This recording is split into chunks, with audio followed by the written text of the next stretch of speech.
2008 के बाद से 2023 तक बैलन डोर विनर प्रिडिक्ट करना बहुत ज्यादा इजी था। It would be either Lionel Messi और क्रिस्टियानो रोनाल्डो, यही चलता रहता था। और यार मतलब इतने अनरियल स्टैट्स देखते देखते हम लोग को आदत हो गई थी कि भाई 50-60 गोल जो प्लेयर नहीं मारेगा उसको बैलन डोर के टॉप रैंकिंग्स में इंक्लूड भी कैसे किया जाए, है ना। अब गाइस यहाँ आ जाते हैं हम लोग 2024 में, जहाँ पे जो बैलन डोर कंटेंडर्स है उनके 20-22 गोल है, 10-12 असिस्ट है, 8 मैक्स। उन्होंने ट्रॉफीज तो जीती है आपको, जैसे यूसीएल जीता है, ला लीगा जीता है, लेकिन गाइस प्रिडिक्ट करना काफी ज्यादा मुश्किल हो गया क्योंकि इंटरनेशनल कॉम्पिटिशन में सबका उतना अच्छा रोल नहीं रहा है। तो गाइस अपनी आदत तो हमारी खराब हो चुकी थी इसके पहले, लेकिन अब आदत को सुधारने का वक्त आ चुका है। 2024 अब शुरू हो गया है और अब आगे के जो बैलन डोर्स भी होंगे नॉर्मलसी आ जाएगा, इसमें 20-30 गोल में ही बैलन डोर दे दिया जाएगा। हमारी जो आदत खराब की गई थी उसको भी सुधार दिया जाएगा। तो खैर गाइस आज की वीडियो में हम लोग बात करेंगे कि कौन कौन बैलन डोर के कंटेंडर्स है, इनके कितने गोल कितने असिस्ट है, इनका पास ट्रॉफीज कौन कौन सी है, और कुछ ऑनरेबल मेंशंस के बारे में भी बात करेंगे कि ये लोग भी बैलन डोर के लिए नॉमिनेट तो हो सकते हैं लेकिन ये जीतेंगे क्यों। तो खैर गाइस सबसे पहले हमारे जो कंटेंडर है वो है यहाँ पे विनीशियस जूनियर, जिन्होंने 24 गोल और 9 असिस्ट दिए हैं अक्रॉस ऑल कॉम्पिटिशंस, और उन्होंने यूसीएल भी जीता है तो ला लीगा भी जीता है उन लोगों ने। तो guys Vinicius junior of course real Madrid के मेन प्लेयर ही रहे हैं, आप समझिए, अलोंगसाइड बेलिंगहम। तो गाइस सीधा बात, विनी का इसमें रहना कोई बहुत बड़ा सरप्राइज तो नहीं है क्योंकि विनी भैया ने जिस तरीके का गेम खेला है ना, गाइस अनरियल। सोचो बिना एम्बापे के रियल मैड्रिड भी इस साल यूसीएल जीत गई, ला लीगा भी जीत गई। एम्बापे को ला के तो अलग वो लोग तहलका मचाने वाला है, लेकिन उनका मेन प्लेयर कौन रहा है alongside Bellingham? That was Vinicius junior. Goal मारना, असिस्ट करना, गेम चलाना, ड्रिबलिंग करना, चांसेस क्रिएट करना, ओपोनेंट को थ्रेट क्रिएट करना, ओपोनेंट के डिफेंडर्स को परेशान करना, सब चीज विनीशियस करता है यहाँ पे।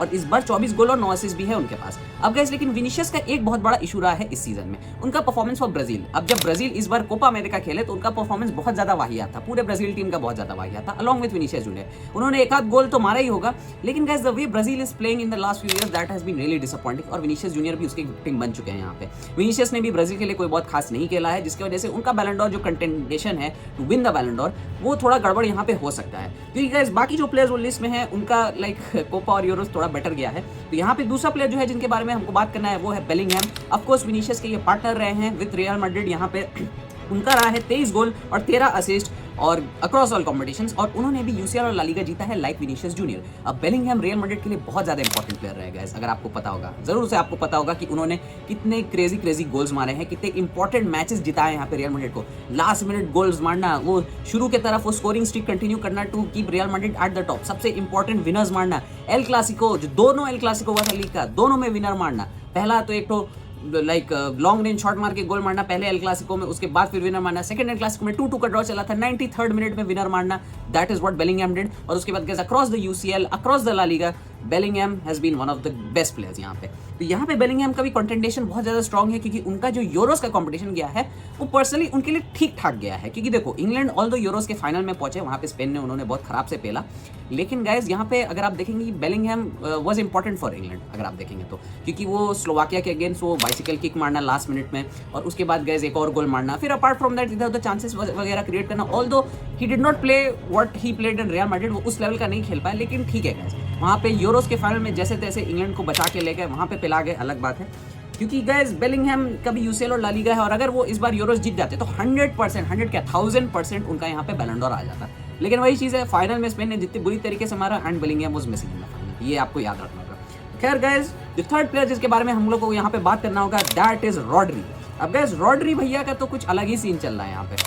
प्रीमियर लीग तो वो जीत गए, यूसीएल में उनका गड़बड़ हो गया, रियल मैड्रिड ने पेनल्टीज पे नॉकआउट कर दिया मैनचेस्टर सिटी को, तो उनका कुछ गड़बड़ तो हो ही गया। लेकिन guys Rodri is a next level player, Premier League जीते, यूरो कप जीते, और गाइस उसके बाद the way Rodri plays that is very good. Midfield control करना, टैकल्स करना, इंटरसेप्शन करना, टीम का सबसे इंपॉर्टेंट प्लेयर होता है रॉड्री। आप चाहे उसको स्पेन की बात करें, चाहे आप यहाँ पे मैनचेस्टर सिटी की बात करें। अब देखिए गाइस आप बोलेंगे कि भाई रॉड्री तो बेस्ट प्लेयर नहीं देखिए गाइस, बेस्ट प्लेयर और मोस्ट इंपॉर्टेंट प्लेयर में फर्क होता है। मैनचेस्टर सिटी का best player has been Kevin De Bruyne, लेकिन most important player is Rodri, क्योंकि रॉड्री के बिना वो टीम क्रम्बल कर जाती है। जो मैच में रॉड्री नहीं खेलता है उन लोग को बहुत ज्यादा दिक्कत होता है, मिडफील्ड वो लोग संभाल नहीं पाते हैं, गड़बड़ शड़बड़ होने लगता है, कोई कंट्रोल नहीं रहता है गेम पे। और जैसे ही रॉड्री को उस टीम में आप डालते हैं एवरीथिंग इज कवर्ड, डिफेंस में भी वो आपको हेल्प कर दे रहा है, अटैक में भी हेल्प कर दे रहा है, और सबसे इंपॉर्टेंटली जब कोई इंपॉर्टेंट गोल चाहिए तब रॉड्री शोज अप।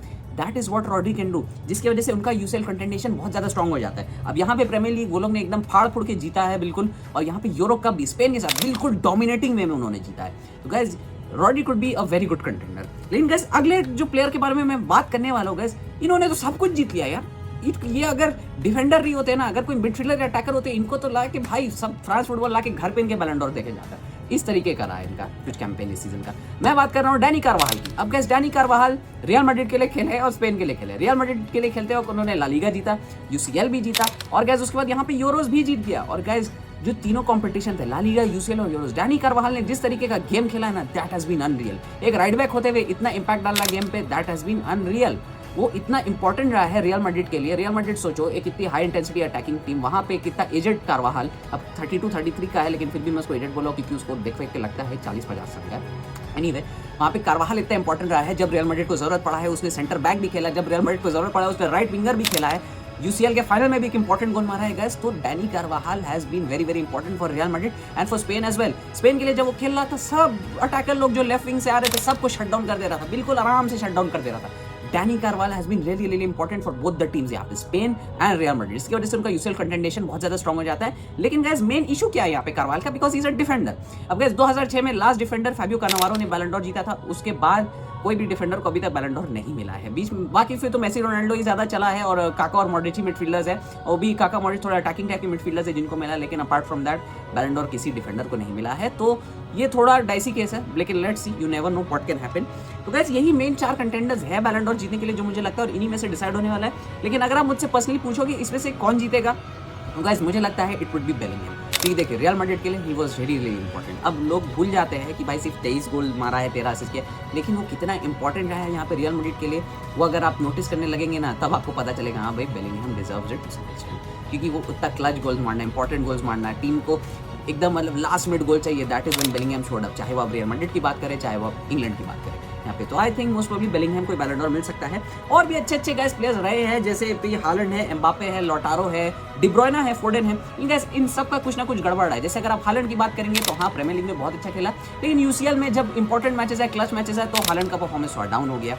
उसके बाद गैस यहाँ पे दूसरा प्लेयर जो है वो है यहाँ पे फोडेन आपके लिए। अब गैस फोडेन ऑल दो प्रीमियर लीग का प्लेयर ऑफ द ईयर जीता, लेकिन वही चीज़ है यूसीएल में उसने बहुत गड़बड़ खेला, यूरोज में भी उसका कोई बहुत खास परफॉर्मेंस नहीं रहा। कुछ मैचेस में उसने अच्छा खेला, प्रॉमिस दिखाया, बार पोस्ट वगैरह हिट किया, अच्छा खेल रहा था, लेकिन वही है गैस साउथगेट के सिस्टम में फोडेन अच्छे से नहीं चलता है, जिसकी वजह से उसका परफॉर्मेंस उतना अच्छा नहीं रहा यूरोज में। अगर फोडेन अच्छा परफॉर्म करके यहाँ पे यूरोज जीत जाता तो आई थिंक बैलन डोर कंटेंडेशन उसका भी बहुत ज्यादा हाई हो जाता है, बिकॉज प्रीमियर लीग का player of the year already जीत चुका है। अब गैस थर्ड प्लेयर जो है वो है Mbappe. Of course Mbappe league one में अनरियल खेला, नो डाउट, जैसे वो खेलता है वहाँ पे लीग वन में, लेकिन वही चीज़ है यूसीएल में भी अच्छा खेला, लेकिन डॉर्टमंड से आउट हो जाना दैट इज नॉट एक्सेप्टेबल। और इतना टेरिबल यूरोज एम्बापे का गया है ना इस बार के लिए कि मैं क्या बोलूँ, उसके लिए अफसोस लग रहा था कि भाई ये कछुआ छाप निंजा टर्टल लीग करके आ रहा है। इसकी वजह से एम्बापे का केस थोड़ा स्लो लग रहा है यहाँ पे।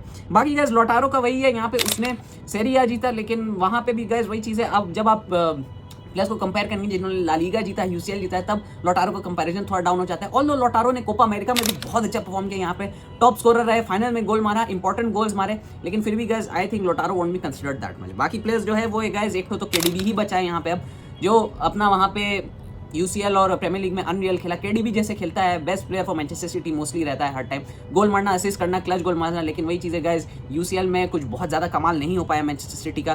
केडीबी ने बहुत अच्छा खेला नो डाउट, लेकिन गाइस वही चीज़ है यूरोज में भी बेल्जियम का उतना अच्छा यूरोज नहीं है, जिसकी वजह से केडीबी को कंसीडर करना बहुत ज़्यादा मतलब ये लोग नहीं करने वाले हैं। तो गाइज यही रहा बैलन डोर वीडियो के बारे में। और गाइज अगर आपको जानना है कि कैसे स्पेन रॉड्री वगैरह को लेके इतना क्रेजी कैंपेन तरीके से यूरोस होती थी, तो यहाँ पे वीडियो आ रहा होगा, जरूर से वीडियो को चेकआउट करिए और अपने थॉट्स मुझे कमेंट सेक्शन में जरूर बताइए।